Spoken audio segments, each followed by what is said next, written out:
All right. So, you can call this what you want. It's not. It's a road blog. It's Full Metal Movies. I don't know what this woman was doing, edging out into the street, but fuck her, because that's retarded, and you can cause an accident anyway. So Guardians of the Galaxy, Full Metal Movies, road blog, all of it. Guardians of the Galaxy Volume 2. Now, I'm a huge fan of the first movie, as is everyone, let's be honest. It's one of my favorite comic book movies. I think it delivers on all cylinders. It's fun. It definitely, everyone compares it to Star Wars, not so much because it actually is anything like Star Wars, but because it's reminiscent of those old adventure serials that Star Wars is largely based on. Now, I'm also a huge fan of the Guardians of the Galaxy comic. I never thought that movie would have gotten made, much less, be successful and merit a sequel. But, it did, all that good stuff. Anyway, so, right off the bat, Guardians of the Galaxy, well, it's not really right off the bat because I've been babbling. Anyway, right off the bat, Guardians of the Galaxy Volume 2. Did I like it? Yes. Did I love it? I think so. It's a strange movie. A strange-ass movie. Even stranger than the first one. And not, obviously, the first one was strange in terms of content, in terms of, storytelling and all that, it's fantastic.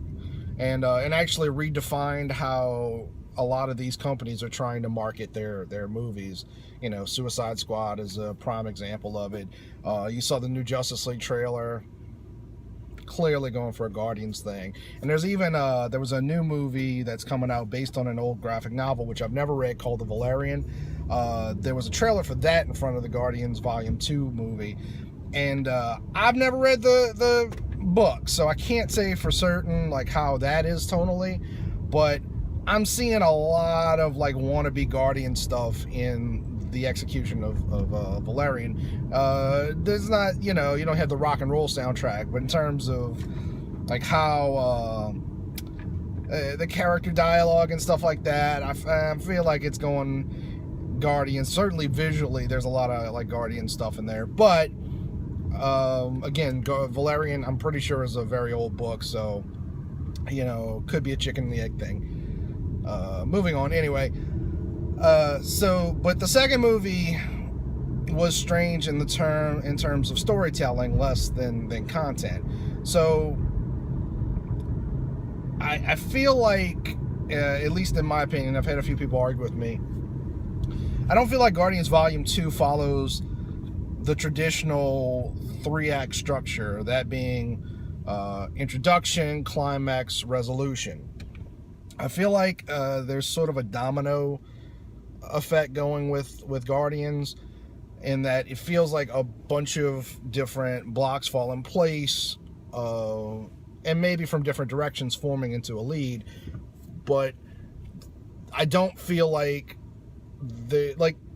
usually you can kind of tell where the first act ends and the second act begins, and I don't feel that so much with Guardians.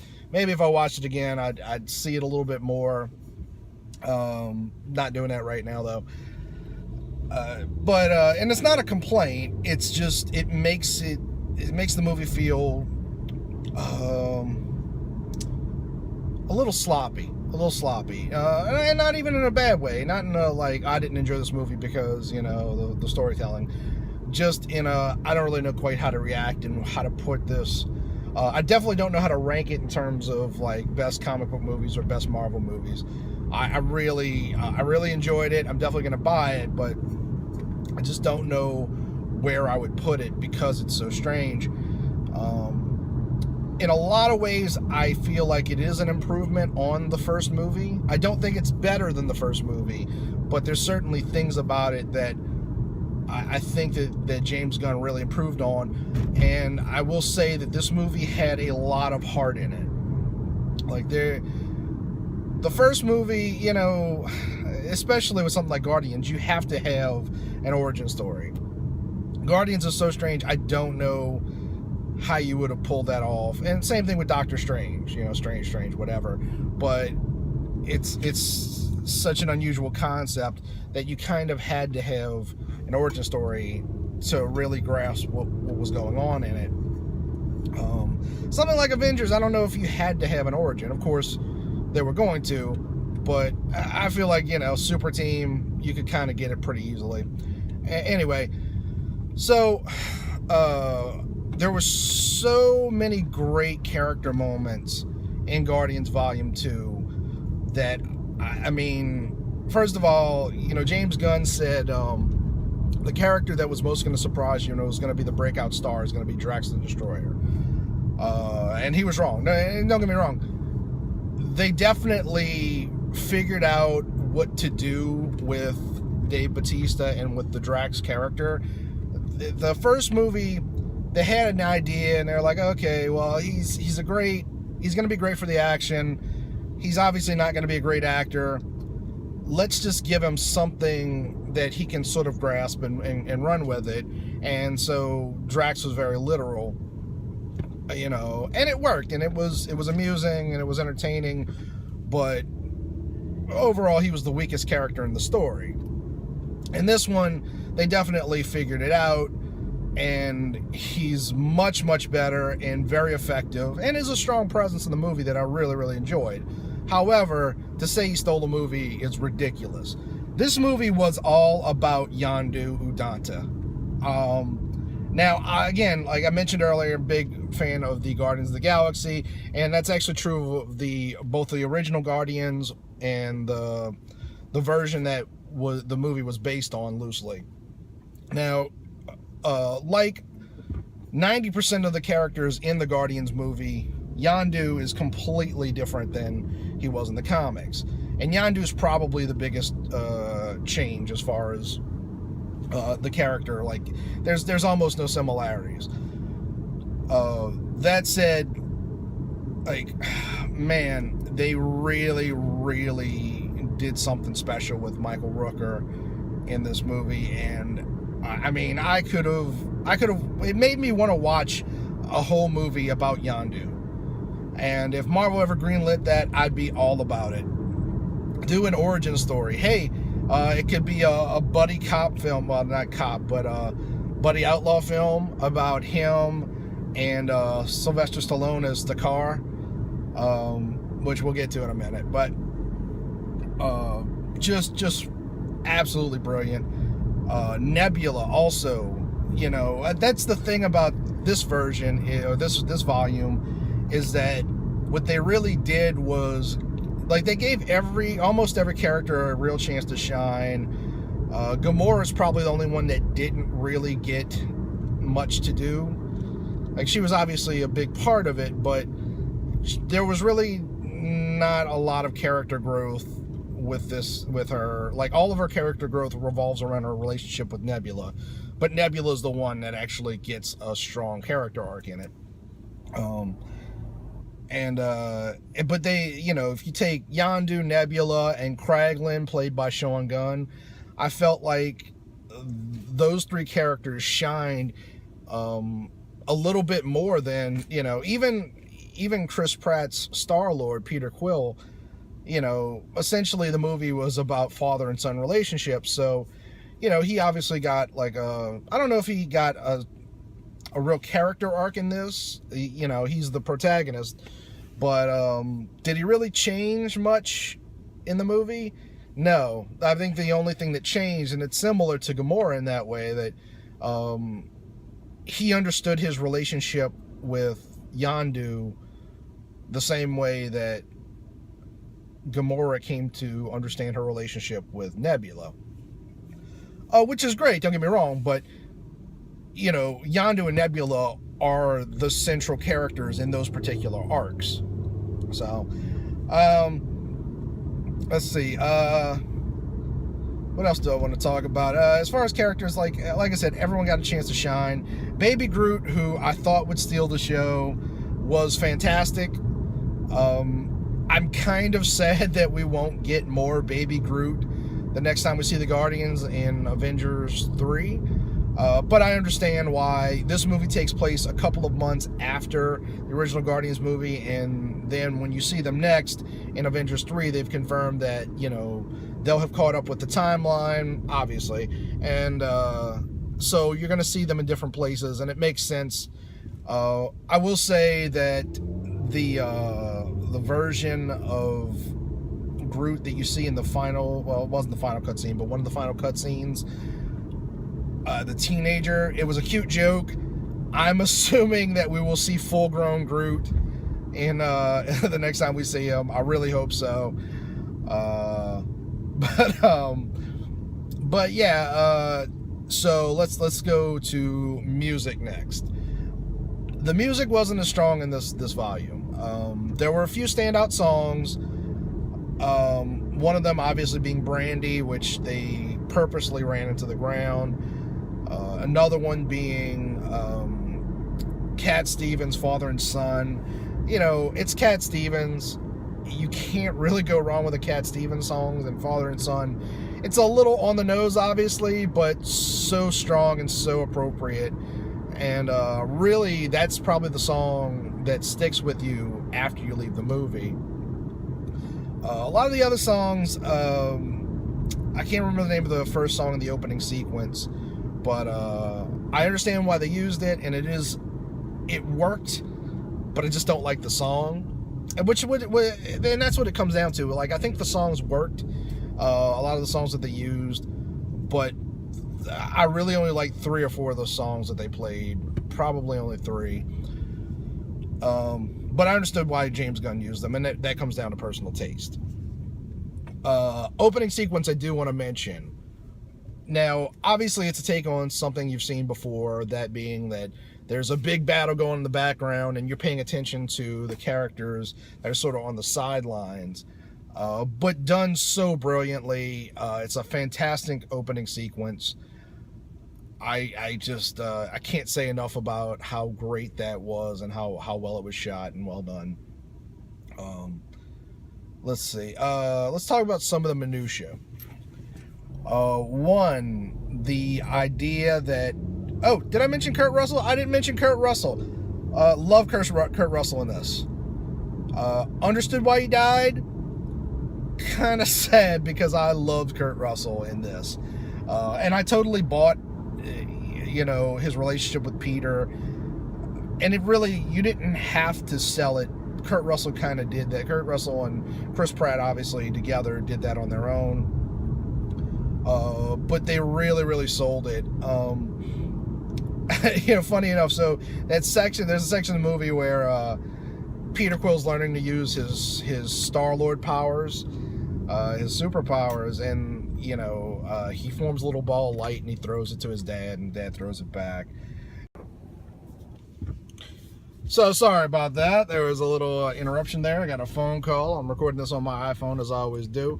Anyway, so Star-Lord and his dad are playing catch. It's pretty obvious. No one has to say it. It's obvious from the visuals. The fucking asshole sitting next to me goes, "They're playing catch." And I really just wanted to, like, look at him and just say, "Are you fucking serious? Like, it's obvious. Are you stupid?" Like, I guess he's just one of those guys. He did that a few times where he just said something obvious, like, "It's Kurt Russell." Like, yes, it's Kurt Russell. Yes. We all see that. He was fucking, like, he's on the poster. It's Kurt Russell. Yes, thank you. Genius. Anyway, but yeah. Really loved Kurt Russell. Love that we actually got the face of Ego on the planet. You know, I was very curious if they were going to actually go that far. And it looked like Ego. It looked a lot like Ego. Now I do want to mention this, you know, as we, like I said, we were talking about the minutia. So Ego refers to himself as a Celestial in this. Now, going old school comics on you, we actually saw 2 Celestials in the first movie, Volume 1. The first time you see a Celestial is actually the mining colony of Nowhere. It's built into the head of a Celestial. It's an old a dead Celestial that they caved it out. They mention it briefly, but I don't think they ever refer to it as a Celestial. Similarly, later on, when you're seeing the Collector, what is it, Tanelier Tavares, something like that, when he's explaining the origins of what is actually the Power Gem, or the Infinity Stone in the movie, they show you a giant space alien with a big staff that has the Power Stone in it, and that is also a Celestial, and actually that's a better representation of it. Basically, Celestials are giant space gods. They have a very specific look in the comics because they were designed by the King Jack Kirby, who's arguably the person most responsible for the Marvel Universe. And so I guess in terms of the Marvel Cinematic Universe, I think they're expanding the definition of a Celestial to include basically anyone that you might refer to as a cosmic power, you know. So if Galactus, oh, my nose itches, sorry. If Galactus showed up, they'd probably call him a Celestial as well.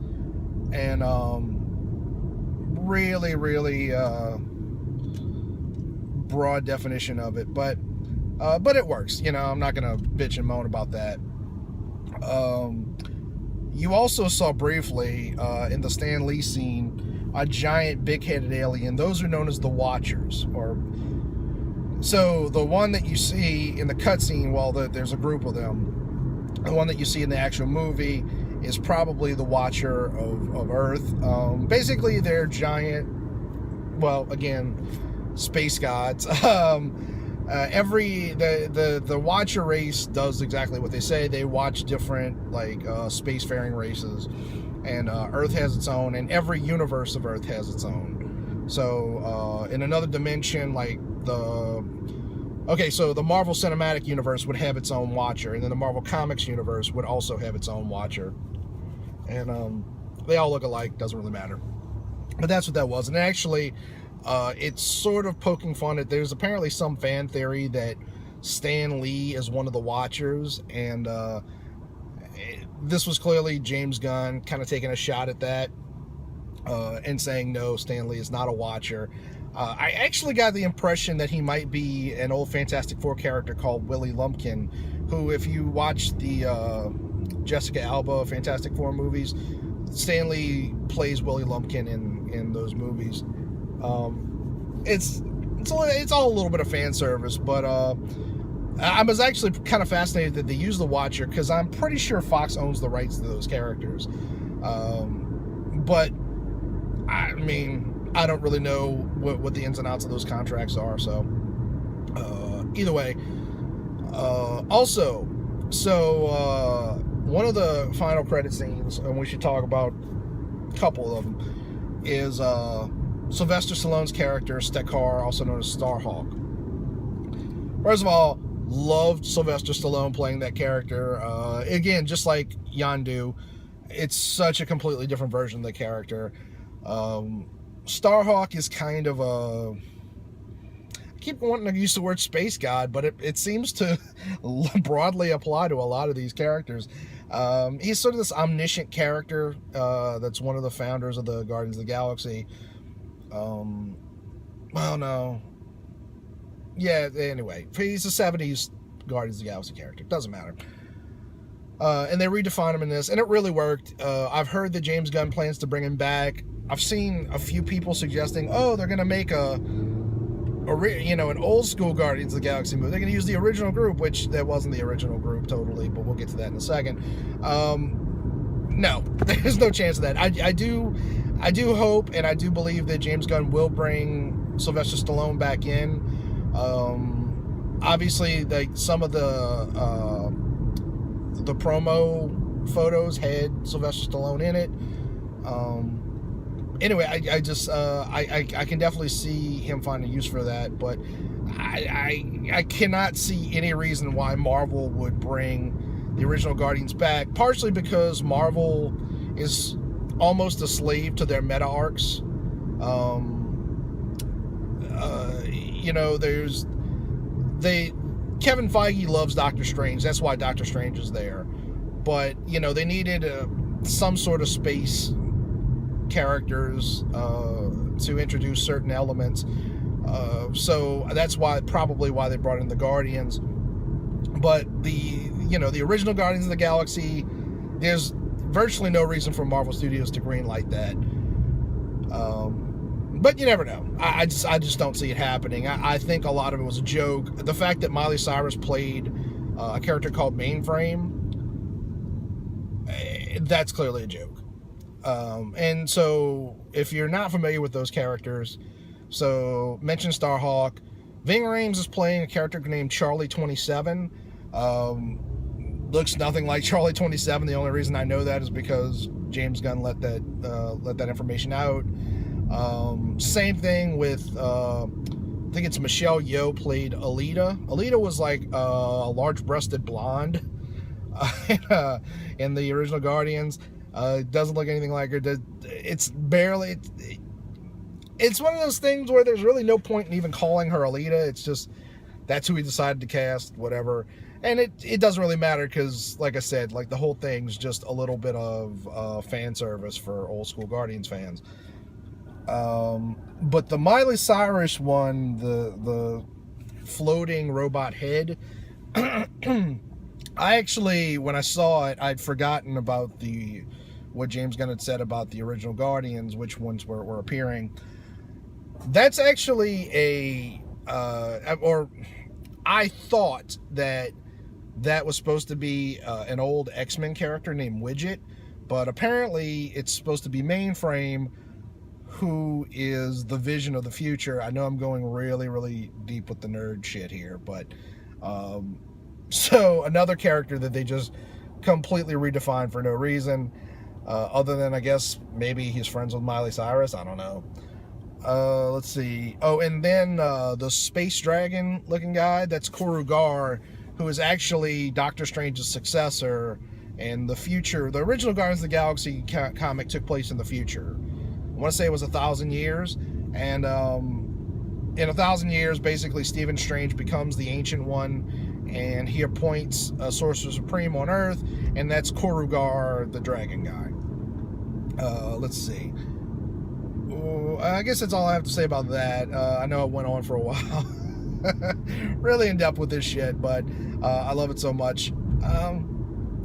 Was there anything? Oh, so the Sovereign character race that goes throughout, I actually was under the impression that they were going to turn out to be these characters called the Universal Church of Truth, which basically they're these religious fanatics that are out to conquer basically the entire universe and convert them to their religion.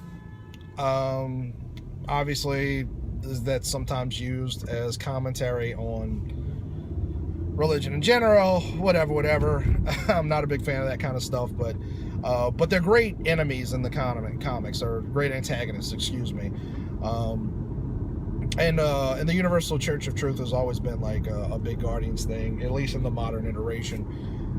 In any case, so I don't know if that is kind of what they were hinting at or not, but the Sovereign in the final cutscene ends up bringing out the cocoon of Adam Warlock.